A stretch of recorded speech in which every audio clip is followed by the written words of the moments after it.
So first up this morning is Dr. Robert Mace. He may not know it, but he was actually a possible trivia answer on Tuesday night, Mace Springs. It doesn't currently exist in Texas, but I wouldn't be surprised if someday there is one named after him. He is known to pretty much all of us, former executive administrator at TWDB, the current executive director at the Meadow Center for Water and the Environment at Texas State. Today, he's going to be sharing a presentation on Comanche Springs, its past, present, and future. And I think, this is a great topic that represents not only a lot of professional interest, but also a passion of Robert's in groundwater history. So we're all excited to have you. Thank you, Robert. And with that, I'm going to turn it over to you. Cool. Well, thank you so much for having me and inviting me to speak about Comanche Springs. Comanche Springs is an important part of Texas groundwater history. In a nutshell, there was groundwater pumping back in the late 40s and 50s that dried up this important spring of West Texas that was relied upon by more than 100 families downstream from the spring that were irrigating with the water themselves. And an example of rule of capture and how rule of capture not only can impact other people's wells, but can impact surface water groundwater interaction, as well as other water rights, such as surface water rights. So the purpose of this presentation is to kind of give you results more on the history and the science side of work that Charlene Lurig and I have been doing out in Fort Stockton, looking at Comanche Springs. And the springs, when they first dried up in the early 60s, they were gone for 25 years. And then since then, they've kind of peaked into existence. And then pretty much for the last 10 years, they've been coming back almost like clockwork during the off irrigation system season. And kind of begged the question of, well, what would it take to bring year-round spring flow to the springs? The springs are still considered by many in Fort Stockton as the kind of the heartbeat of the city. It's the whole reason Fort Stockton is there. There's still a great deal of interest when those springs do come back. So, with the 30 minutes that I have, I really can't go through everything. And so I'm going to, again, focus kind of on the history and on the science of what we learned. And, one of my motivations was to kind of research and tell a fuller story of what happened out in Fort Stockton and with Comanche Springs. Because although it is an important part of Texas groundwater history, I hadn't seen anything that satisfied me, at least in terms of what really happened. And then second is to determine how much pumping is needed to be reduced to bring back year-round spring flow. And we were looking at about 10 cubic feet per second, which we estimate is what would be needed to protect health and human safety if the natural pool was brought back. The additional challenge was, although there is a groundwater model out there, it has annual stress periods. And so it's not discretized in time enough to kind of look at the seasonality of the pumping and how that affects spring flow. And so I also wanted to look at the history, the hydro history, to find a correlation perhaps between pumping and spring flow, to use that to guesstimate how much we would have to reduce pumping to bring those springs back at a minimum of 10 cubic feet per second. All right, again, I've already mentioned Charlene. Doug Weirman helped me out on some of the hydrogeology, and then the funders for this work was National Fish and Wildlife Foundation, Fort Stockton Convention Visitors Bureau, and the Cynthia and George Mitchell Foundation. And we've interacted with a lot of good people in Fort Stockton and Pecos County.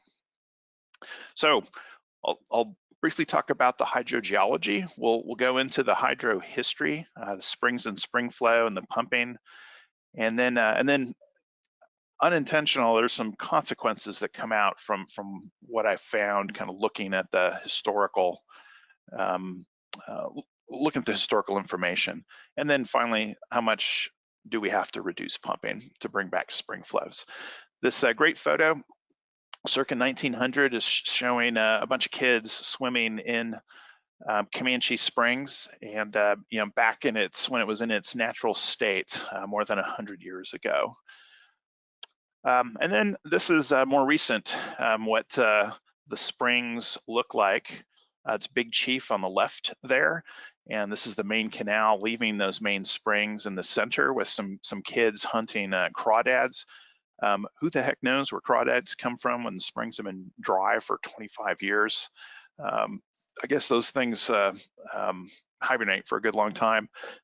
And then on the right is a little further down the old irrigation system, showing water flowing through it.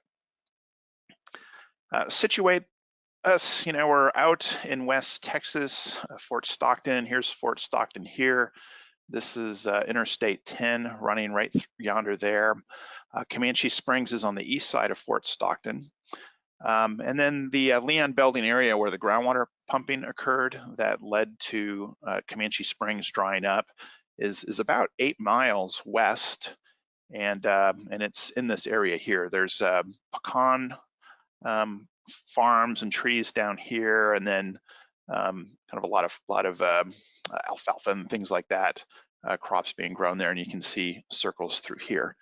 Little hint over here that, and I should point out that there's another major spring out there called Leon Springs. You hear a lot about Comanche Springs, but Leon Springs also dried up with the groundwater pumping, and it was also being used by folks downstream for irrigation.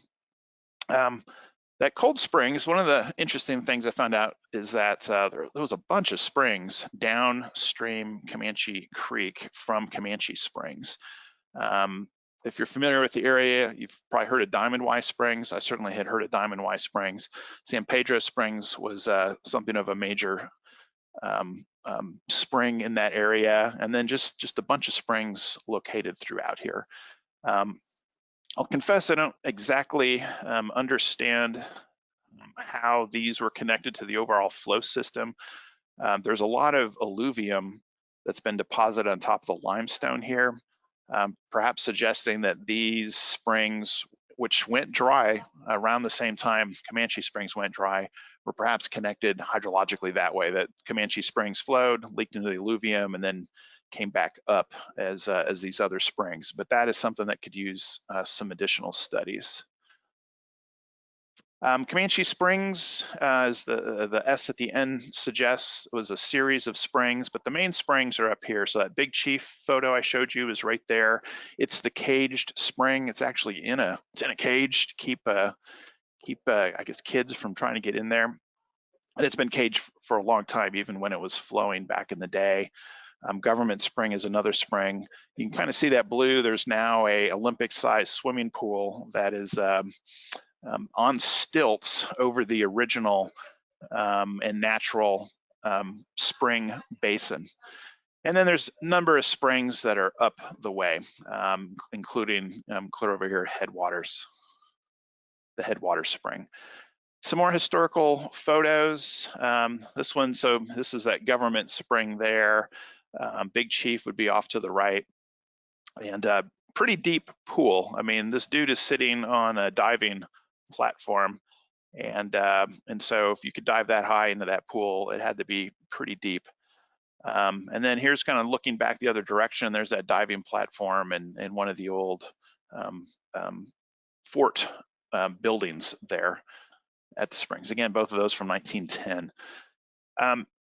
Once the fort went in and you had protection from Native Americans, you started to see development, and very quickly folks saw the potential for irrigation. And so this is a map from 1875 showing the early canals, irrigation ditches in that area. Here's one that's coming off of San Pedro Springs up here. And a lot of these where there actually was a dam, diversion dam built a bit further downstream from the current one, if you're familiar with the area, that then diverted into a couple of ditches here. And if you get on Google Earth or Google Maps and look closely, you can definitely see the remnants of these ditches. Many of these were replaced by the system we see today that was built around 1910, 1920. Here's the geology. I'm going to focus on the, really the Edwards layer is the main producing aquifer in the area. That is what Comanche Springs issues from. The Rustler is also a recognized aquifer in the area, as is the Capitan Reef.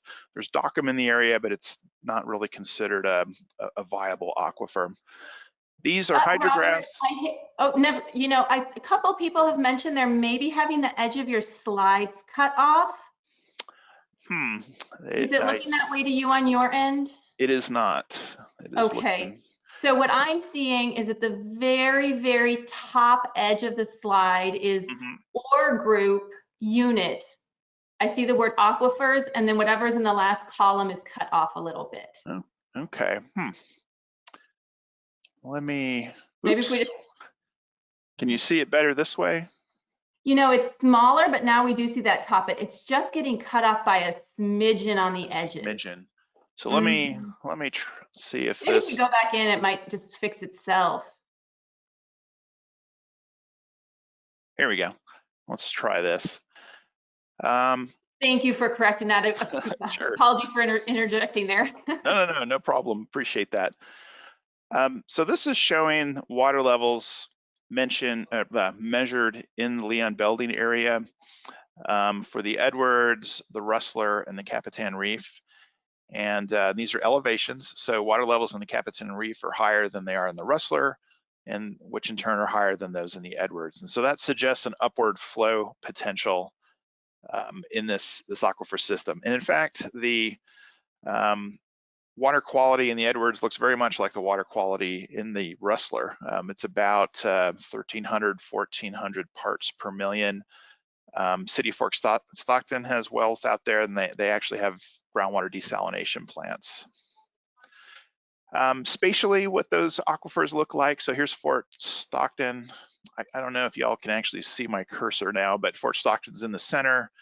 The red circle is showing the Leon-Belding irrigation area. The green color is the Edwards Trinity rocks, and you can see the Capitan Reef going through the area. And in the orange line is the Rustler Formation. So Leon-Belding is kind of in a fortunate area where you have this intersection of all these different aquifers. The productive area of Leon-Belding is pretty much in this crappily drawn green box I have here, which seems to be controlled by structure and faulting and things like that. In the Edwards, the water is coming from the south, or from the bottom of the screen north. And then before the springs went dry, there was probably flow heading over to Leon Springs that I show in that one arrow. And then something locally known as a Belding fault. I'm guessing that there's some flow path, which is unmeasured or unknown at this point, unspecified, goes over towards Comanche Springs.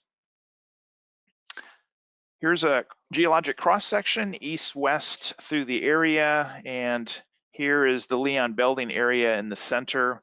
That red line is marking the bottom of the Edwards rocks, and so you can see where the Leon-Belding area is. The Edwards rocks have been faulted down, and this is where it's believed that there's a lot of flow from those deeper aquifers coming up. On the left of the screen, you see the Balmorhea area. It's a similar situation with also more regional cross-formational flow coming up into the area. And there's a suggestion, just based on the water quality, that a lot of the flow is probably coming up from underneath. You can see where Comanche Springs is, kind of relative to everything. And then also, if you're a farmer out here, which one of these blocks would you rather have your farm in? What's that, CE? The deep one? Yeah, you're exactly right. You'd want to be in that deep one because this aquifer, for the most part, is under unconfined conditions. And when those water levels go down, these folks on the side wind up having problems, not to mention that Comanche Springs wound up drying up. This is a plot from Jack Sharp and others' paper showing different springs out in the West Texas area, but I've highlighted Comanche Springs. And one thing that's interesting is that around 1900, USGS made a couple measurements that showed about 65 CFS And then sometime after that, the flow was down around 45 CFS. And Jack Sharp hypothesized that maybe this decrease, because it didn't appear to correlate with any pumping, perhaps was due to the system kind of responding to a wetter climate in the past. But that's not correct. And this is where the hydrohistory comes in. I went through and I dug and read carefully these old reports. And I also fortunately found that the Fort Stockton Pioneer was online. And so I was able to kind of read through the newspaper reports of what was going on with the springs and what was going on with development, as well as picking up some clues from old technical reports. And what I found was that this outfit called Leon Springs Irrigation Company had bought the springs and had big plans for downspring irrigation. And so they wanted to increase the production from the springs. The first thing they did was they trenched through the springs. And they're actually, I'm going to move this out of the way. You can kind of see them there. They were called originally Leon Wells because they were vertical shafts. And that increased flow. And then they wildcatted an artesian well to see if they could increase flow, and it came in with a bunch of flow. And they wound up drilling 5 additional wells for a total of 6. And so according to newspaper accounts, and they actually hired an engineer. They had an engineer working for them. And so I tend to believe their numbers, but they increased flow from 16.5 cubic feet per second to 26.5 cubic feet per second. Interestingly enough, the flow at Comanche Springs then declined. What's still a mystery though is the 65 cubic feet per second went down to 45. This is an increase of 10, this is a decrease in 20. So that's a little bit of a head scratcher still, and there still needs to be some historical work there to figure out what was going on.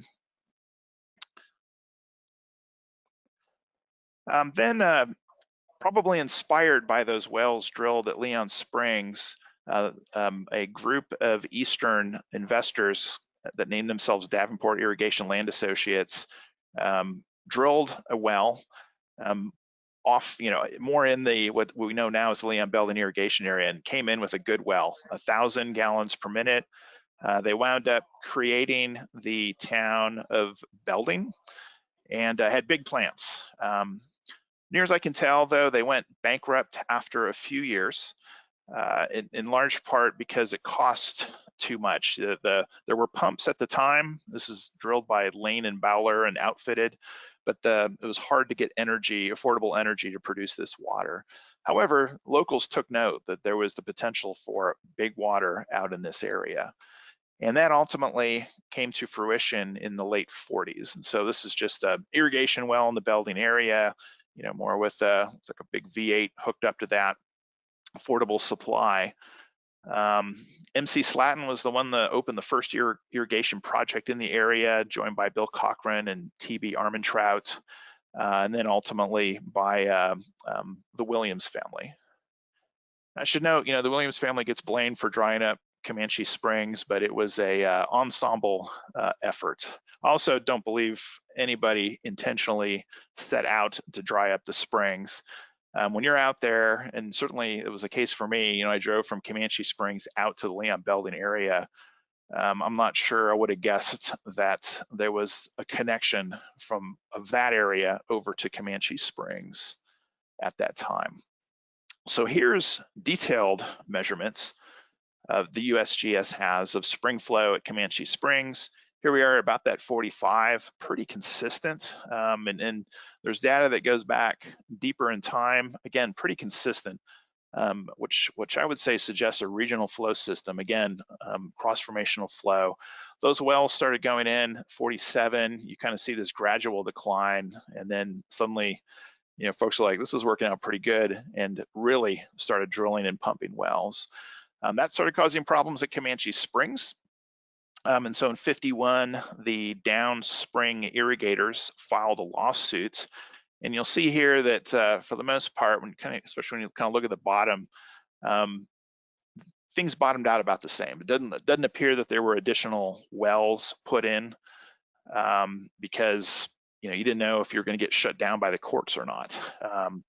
And also it's kind of handy that that's bottoms out around 10 CFS. So I saw this and I'm like, wow, if I can figure out what's getting pumped in 51, 52, and 54, that's probably a pretty good estimate of what the pumping needs to be to keep springs from getting too much below 10 CFS at a minimum. Once the lawsuit was won by the groundwater pumpers, boom, folks really started drilling wells. Towards the end of the 50s, farmers that were in those side blocks started seeing their wells yields going down dramatically. Depending where you're at, you would start off the irrigation system at 1,000 gallons per minute and end at 100 gallons per minute. And that did wind up putting folks out of business. And then the last time the springs flowed was the spring of 61. And then they weren't seen again for 25 years after that. This is a simple water budget for the aquifer. And so I first approached this as, okay, I know what the spring flow is. And back before there was any pumping, this was 0. And so the spring flow would equal the recharge plus that upwelling cross-formational flow. And given the stability of that spring flow, I'm like, I can assume that that's constant. Although one would expect pumping would probably increase, certainly the cross-formational flow, perhaps capture some recharge from the sides. I was like, well, I'll just try this simple approach. I'll assume for the time being that that's negligible. And so then if I knew spring flow in response to pumping, I could calculate pumping. So basically it's whatever historical spring flow was minus the current spring flow under a pumping regime equals how much is being pumped. A very, very simple approach, probably causing some folks to cringe, but wow, it worked really, really well. So these are different pumping estimates for the Lamb-Belding area. There were some historical estimates, Audsley 56, McMillan 61. Both of these studies were done as the springs were failing. And then there's Clark and others was the USGS did a model that they published in 2014, and then Hardin and others in 2011 did a model for the Williams family, and this is a model that the district is presently using. And then the district has been in these orange numbers. The district has been making estimates of pumping from reported amounts from the pumpers. The blue line is my simple approach. Where you see no lines on it, that's like the spring was flowing and I can make an estimate. Where you see an upward dot, it's like the spring stopped flowing. So it suggests in my methodology the pumping was higher than that. If you see a downward arrow, it means I didn't have good measurements of spring flow to make an estimate of pumping, but the springs were flowing. So by this approach, it would be below. Compares really well to these historic numbers from Audsley and McMillan, which were pretty much based on crop growth, or what crops were grown, and then actually compares pretty decent with what the district has been coming up with. Now what's interesting here, and so then looking at 51, 52, and 54, we're kind of looking at something maybe in the range of 25,000 acre feet per year of pumping to have a minimum of 10 CFS of flow during the year. But the Hardin and others pumping was a bit surprising to me. It's quite a bit higher than these other methods. The springs were flowing in 1960 during the off season, and their estimate would suggest there was over 120,000 acre feet per year pumped. And this system is not, I would argue, it's complicated, but it's not all that complicated from a water budget perspective. And so that is highly unlikely. And even kind of the most recent times, maybe that pumping is overestimated by 50%. So this is on a bridge that goes over the canal. I did not put that up there. You may say I'm a dreamer, I'm not the only one. So what does that pumping need to be to get that spring flow back? And I'm estimating 26,000 to 35,000.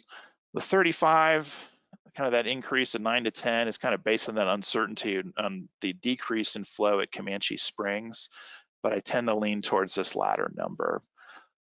What does that mean kind of in context? You know, the modeled available groundwater is about 120,000 acre feet for that part of the aquifer. The permitted production is a little bit higher than that.